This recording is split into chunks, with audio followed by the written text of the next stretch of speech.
Hello, friends.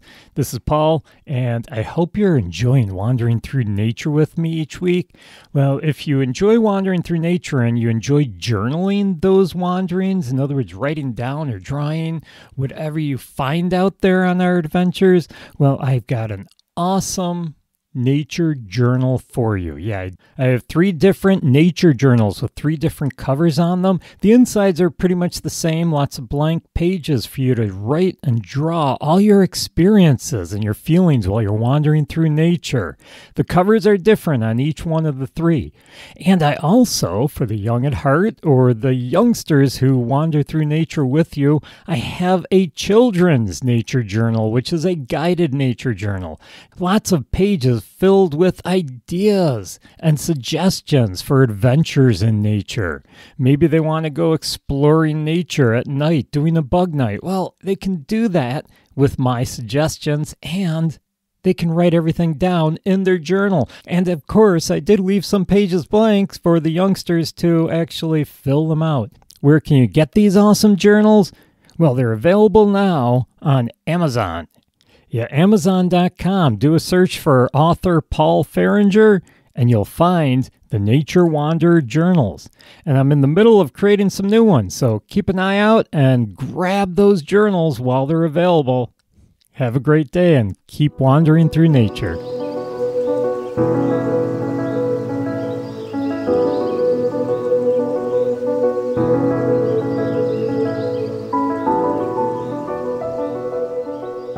Hello, fellow nature lovers. This is Paul, and that means this is the Nature Wanderer podcast. I'd like to welcome you to the new year, 2024.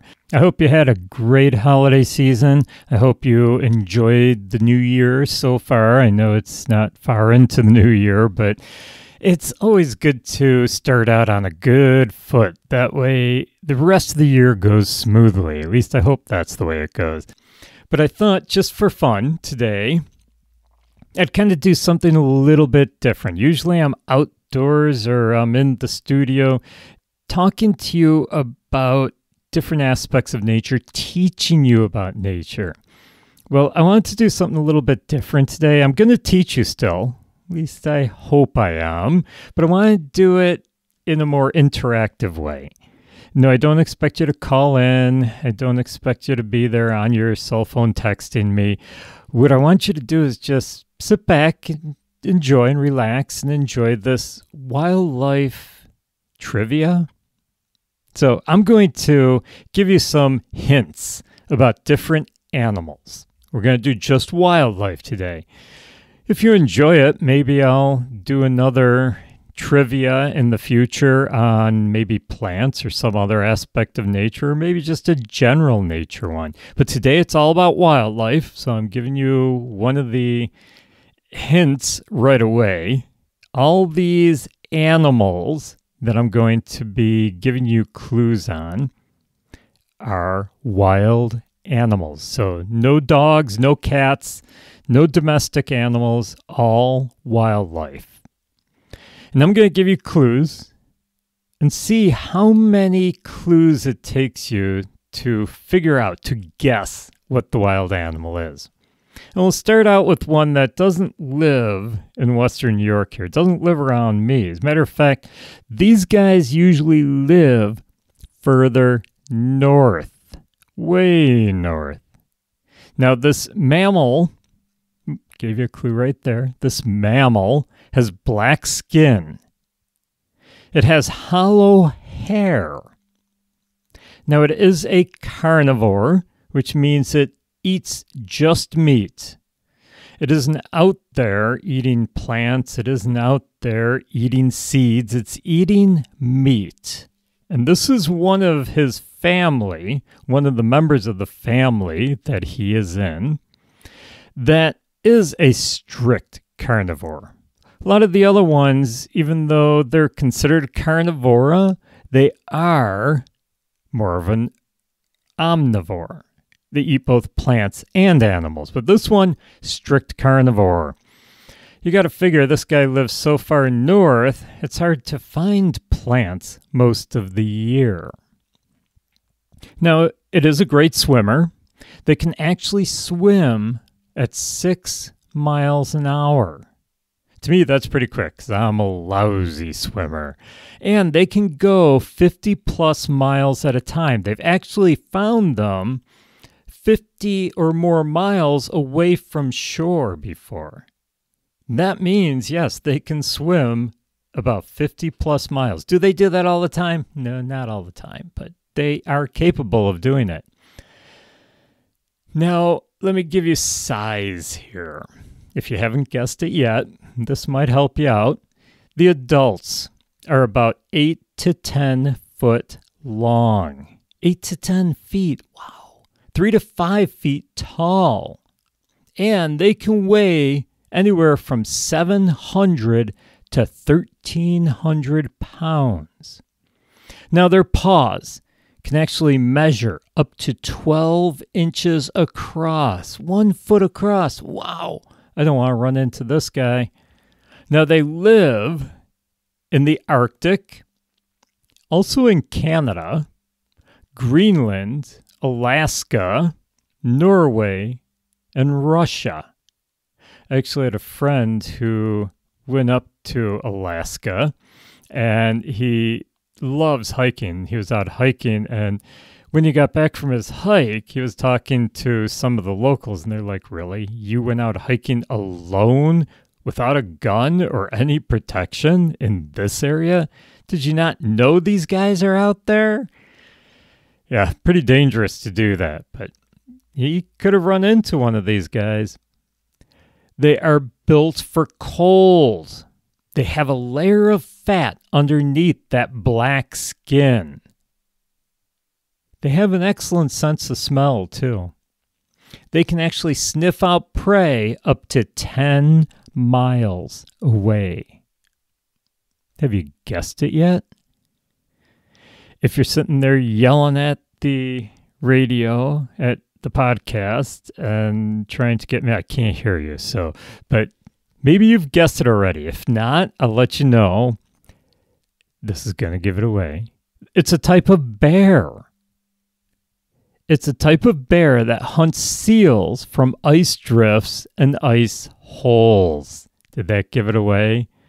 You're probably scratching your head saying, wait a minute, he keeps mentioning the black skin. Yeah, I did mention black skin and hollow hair. Well, actually, the hair being hollow and clear makes it look white.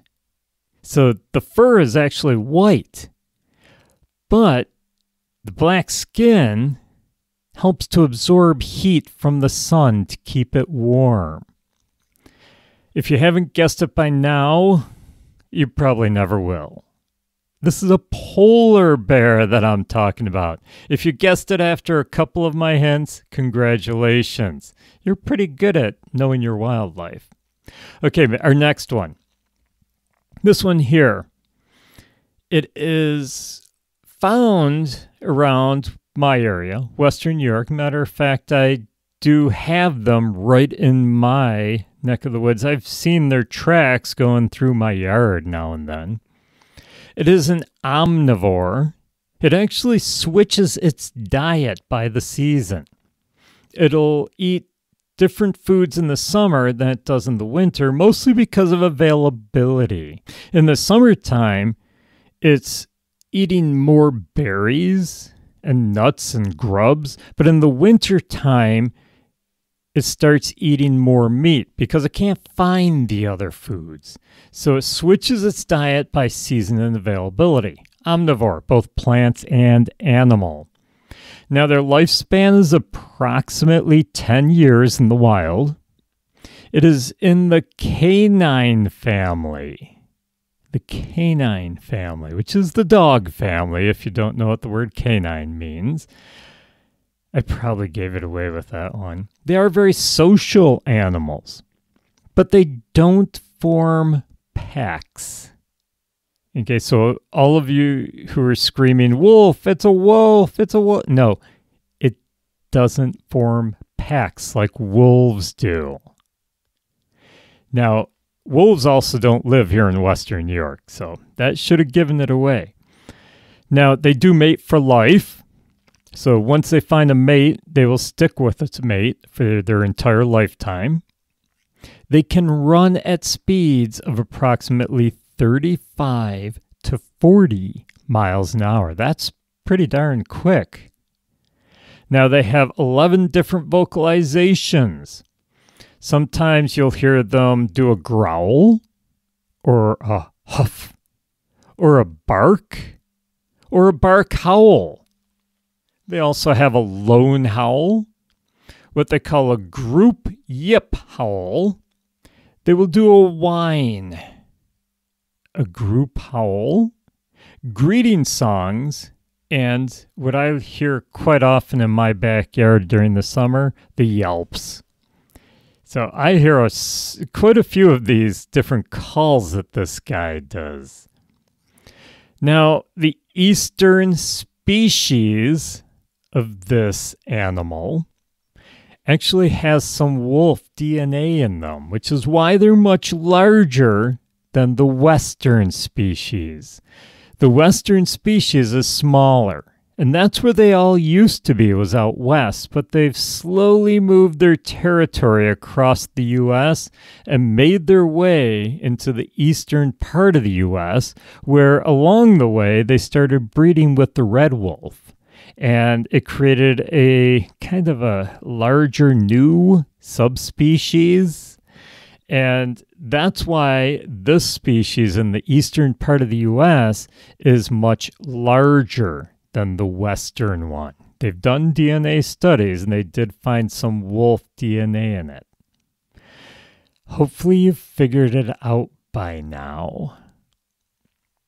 If you said wolf, like I said, no. It's smaller than a wolf. It's larger than a fox. Probably about the same size as a medium-sized dog. Remember, it's in the canine family. If you haven't guessed it yet, it's a coyote. So the coyote, we have eastern coyotes in my neck of the woods in the eastern U.S., northeastern, and they are much larger than the western version. I have been out west and seen coyotes, and it kind of amazed me how small they were out there. Okay, on to the next species. Let's see if you can figure out this animal. I hope you're doing well. I hope you're guessing it after maybe 3 or 4, trying to make it not too difficult for you. Okay, now this species, the male is known as a buck, and the female, a doe. The babies are you were thinking fawn, but no. The babies are known as a kit. Up to 3-year lifespan in the wild for this animal. They are, if you haven't guessed it yet, it's not a deer. They are much smaller than a deer. They're only about 15 to 19 inches long. They weigh about 28 to 54 ounces, so rather small. They are herbivores, plant eaters, so they won't be out there eating meat. They're just eating plants, and that's all they eat. Now, they have long front teeth to chop plants. If you see a plant that looks like it was torn or ripped, that's usually from a deer because they don't have the sharp teeth on the lower jaw, just on the upper jaw. But this animal has sharp teeth on the upper and lower jaw. So when they chop a plant, they actually cut it. They chop that plant. They don't just rip and tear. They give birth anywhere from 3 to 8 young, and they'll do that 3 or 4 times per year. So they're creating quite a few babies. Now remember, they're herbivores, low on the food chain, which means they have a lot of predators that go after them. And all these predators, well, they'd wipe out the entire species if these guys didn't keep giving birth to new young. So 3 or 4 times per year, 3 to 8 young with each time. They are prey to many large animals, Hawks love them. Owls like to eat them. Fox, coyote. So a lot of different predators go after them. Figure it out yet? This next one might give it away to you. If you are very familiar with this animal, you'd probably know this. They eat their own droppings. Yeah, when they basically go to the bathroom, they will eat it. Not all of it, just certain parts of it, because they draw the nutrition out of it. So anything that wasn't fully digested that's nutritious is still contained in their scat, and they will eat it to draw the rest of that nutrition in. Now, if you haven't figured it out yet, this next clue is definitely going to give it away to you. And I'm going to make this a little tough because I want species specific. They have a fluffy, cotton-like tail, which is where the name comes from. They are fast in order to avoid predators. They can hop at about 18 miles per hour. You better have it by this point. If not, just turn the podcast off. No, you're here to learn too. So I'm sure you have it already. It's the Eastern Cottontail Rabbit. Okay, we have time for a few more. My next species. It's an animal that's an omnivore. They eat both plants and animals, but mostly they eat plants. Once in a while, they'll eat small animals, mostly insects. Okay, so they're not eating larger things like rabbits. Now, they're very small. They're actually only about 5 to 6 inches long. Half of that is the tail. Half their length is tail, so the other half is body. So about 2.5 to 3 inches is the length of the body. Same goes for the tail. They weigh less than a pound, so we're talking quite a small animal here. The lifespan in the wild is only about 1 to 3 years.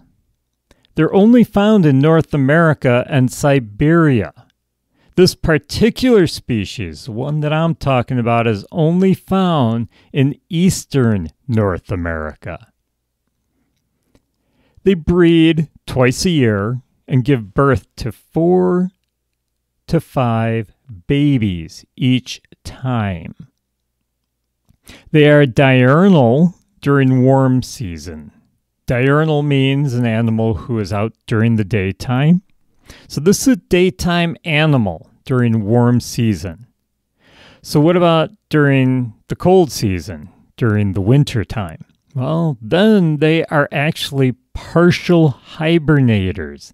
They make a den under the ground and they hibernate down there. But there's multiple chambers in this den.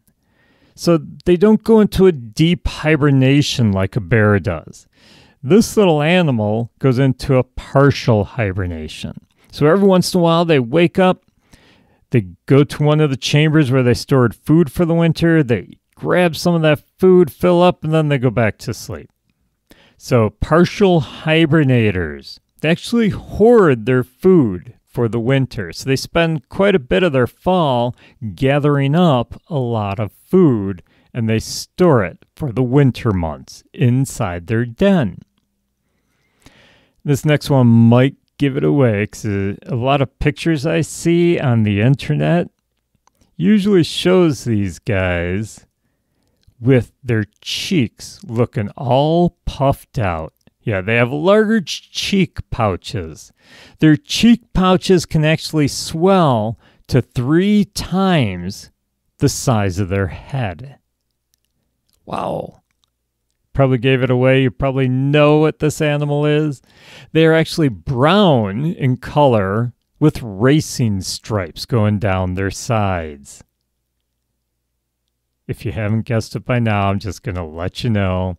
I'm talking about the eastern chipmunk. So if you said chipmunk, don't give you credit for that one.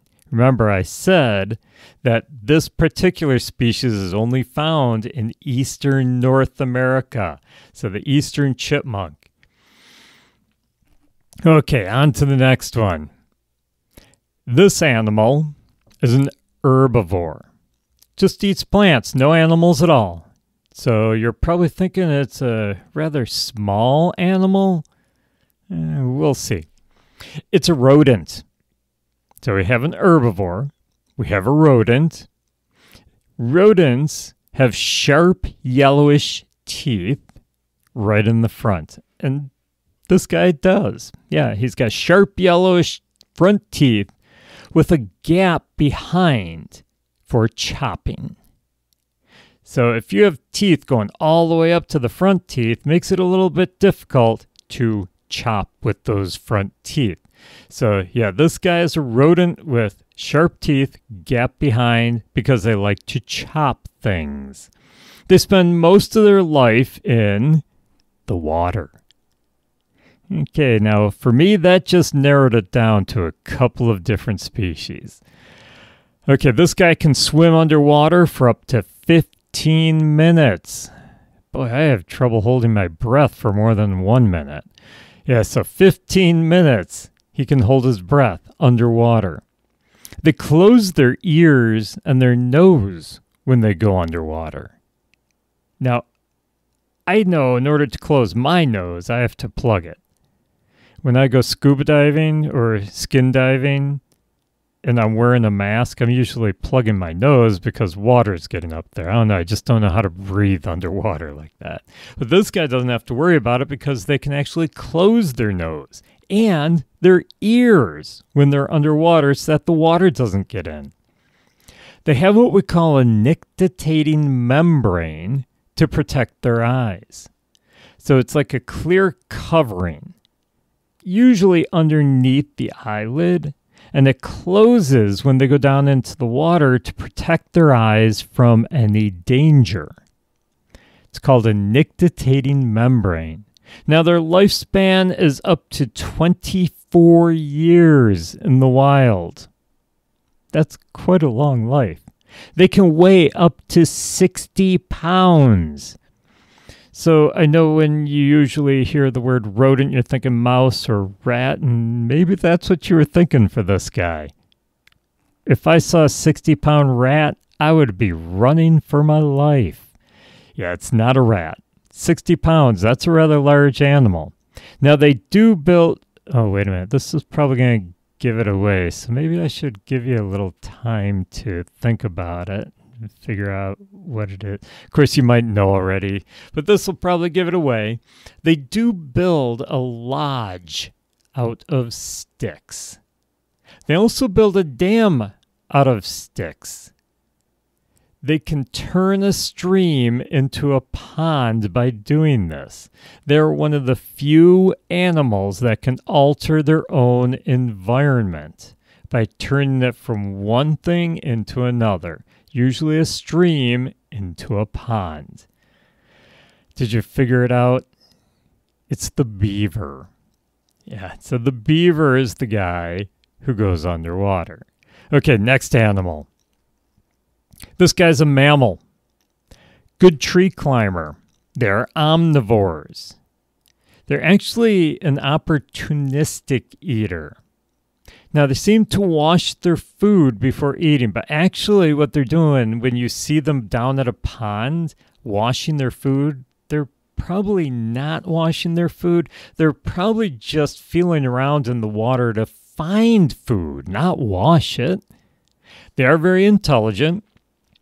They have done studies and found that this animal can actually figure out solutions to problems rather quickly. Like opening doors, getting into garbage cans, even with the lid on. Yeah, they figure out these problems rather quickly. And speaking of opening these things, they have very agile fingers. The front paws are very dexterous.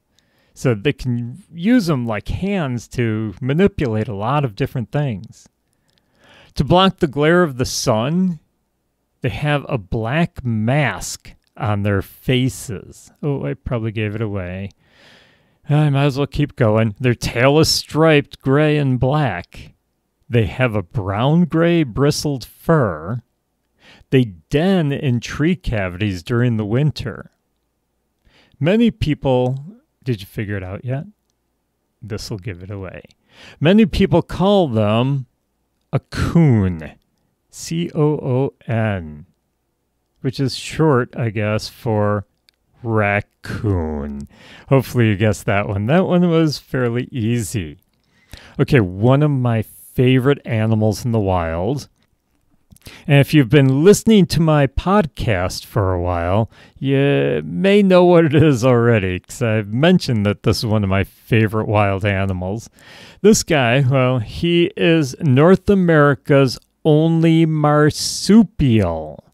Now, an animal that's a marsupial is an animal that carries its young in a pouch. They can have up to 13 babies. They have an opposable thumb, which is used for climbing, usually climbing trees. Not many animals have that opposable thumb. So the thumb will actually, well, it works like our thumb. It's used for picking things up, for gripping onto things. Most animals, their thumbs work with the fingers, but this, no, opposable thumb. They have semi-prehensile tail. And I say semi-prehensile because unlike you usually see in cartoons with this animal or in movies or in pictures, they cannot hang by the tail. They're just way too heavy. They have the most teeth of any North American mammal, with 50 of them, very sharp in their mouth. So 50 very sharp teeth, the most of any North American mammal. When they are threatened, they will growl. They'll stomp their feet. And if that doesn't work to scare away that threat, well, they do what any animal should do. Just faint. Yeah, you were thinking run away, but no, they will just faint. They can't help it. They're about 21 to 36 inches long. They weigh about 4 to 15 pounds. Lifespan is very short, especially for such a large animal. They only live about 2 to 3 years in the wild. They have gray fur, white, pointy face. Yeah, their face kind of comes to a point. It's very thin at the end. And they have a cute little pink nose. Give it away yet? You probably had it a while ago, but one more clue in case you haven't. They have a hairless tail and ears. They're very prone to frostbite. They weren't made for the northern climates, but they have worked their way over the years up further and further north, and you can actually find them up in Canada now. Yeah, that's our friend. Did you guess it? The opossum. Don't say possum. There's an O at the beginning. It's an opossum. Okay, one final one. We're pretty much out of time here. You're probably enjoying it. And like I said, leave me a DM. Leave me a message. Let me know if you enjoyed doing this, and we'll do some more. So our last one here. This is one of the larger mammals in North America. They actually are about 4.5 to 6 feet in length. They weigh about 130 pounds, up to 660 pounds. Yeah, no, I said 130. You're thinking, well, that's not that big. But yeah, they can get up to be about 660 pounds. So not as big as a polar bear. But this guy is actually found in different areas of North America. They're not found up north as far as the polar bear. They're classified as a carnivore, but they are actually an herbivore with their diet. They mostly eat grasses and fruits. They are a plantigrade. What is a plantigrade? Well, a lot of animals like our dogs, coyotes, fox, they are digitigrades. They actually walk on their toes. So if you look at your dog's foot, there's like a knob up around its ankle. That's actually its heel. So most animals, a lot of hoofed animals and canines, felines, they usually walk on their toes. They're digitigrades. Well, this animal is a plantigrade. He walks on heel and toe, the entire foot, just like us. We're plantigrades. They're found only in North America, nowhere else in the world, just North America. They like to be solitary, so they're mostly solitary. Winter hibernator. Yeah, they lose half their body fat during hibernation in the winter time. And they're not a partial hibernator like that chipmunk. They're a full-blown hibernator. They go into their den and they go into that deep hibernation all winter long.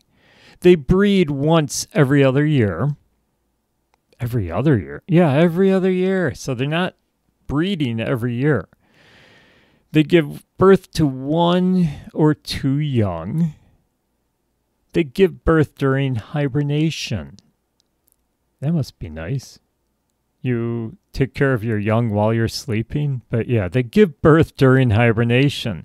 The young will stay with the mother up to 17 months. That's why they only give birth every other year, because they have to raise their young and keep them with them up to a little over a year.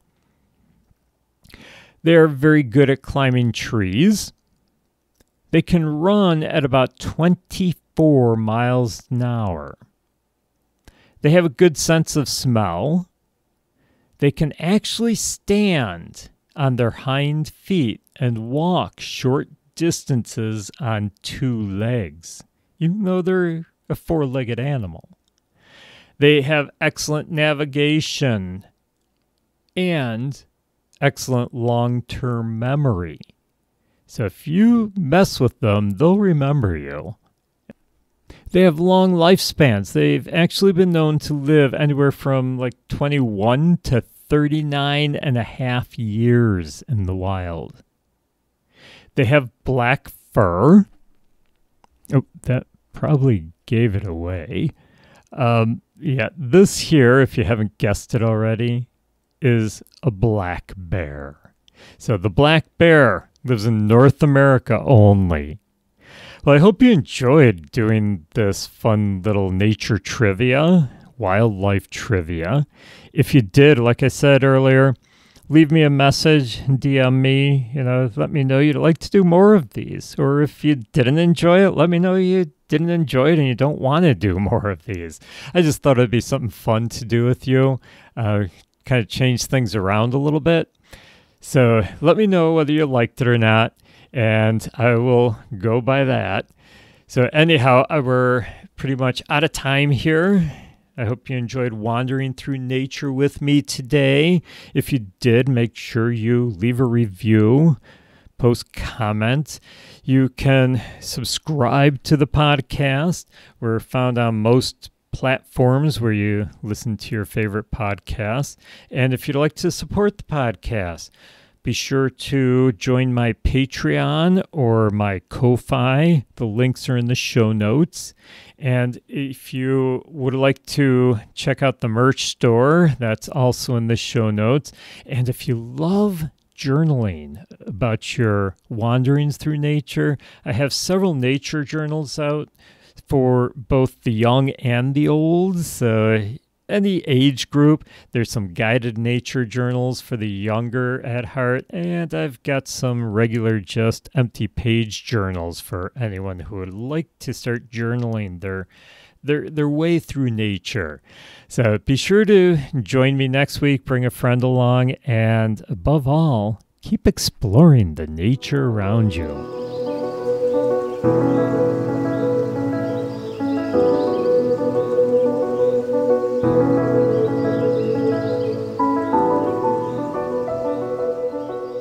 Did you know that plastic is made with oil, a fossil fuel that pollutes the environment?